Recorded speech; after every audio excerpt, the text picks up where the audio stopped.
It's an honour to be asked to recite some of Marvin's poetry. As Nathan alluded to, he was a remarkable poet, but more than that, he was a remarkable teacher, and for over 40 years taught thousands of people about the magic and the power of poetry. Before I start, are we all okay with the accent? Excellent. If you don't have this, you should. Nightworks, Marvin Bell, collected poems from 1962 to 2000. I actually have the poems on my phone, but I had to bring this up and let you see. So I'm going to have my favourite of Marvin's poems and one of Nathan's favourites. If you permit me, Nathan, I'm going to start with mine. This is my favourite of Marvin's. This is called The Admission. If you love me, say so. Snow piles, bridges burn behind me. I imagine that I am alone and have not turned toward you before.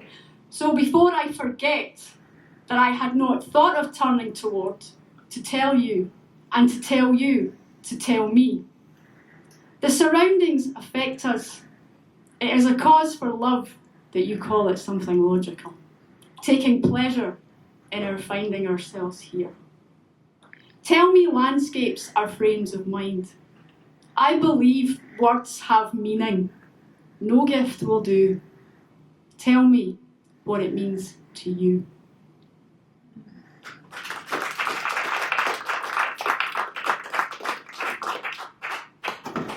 And this is Nathan's favourite of Marvin's. This is called The Israeli Navy.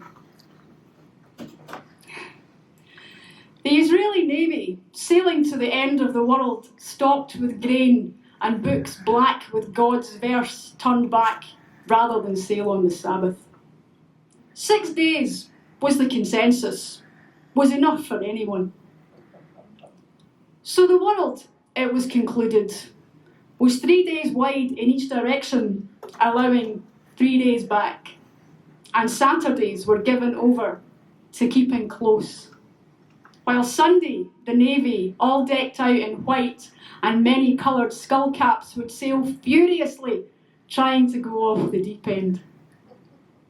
Yo-ho-ho, would say the sailors for 6 days, while on the shore their women moaned.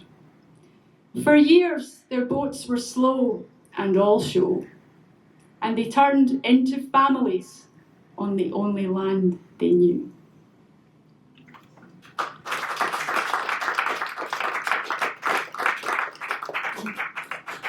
And Nathan was very kind and asked if I would read you one of mine.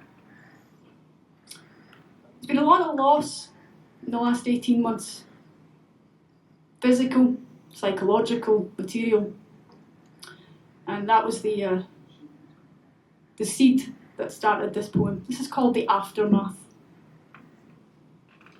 In the aftermath, I redecorated the rooms within me. Our memories had left stains, so I repainted the walls in different shades of loss. Do you know that the bricks are made of your secrets?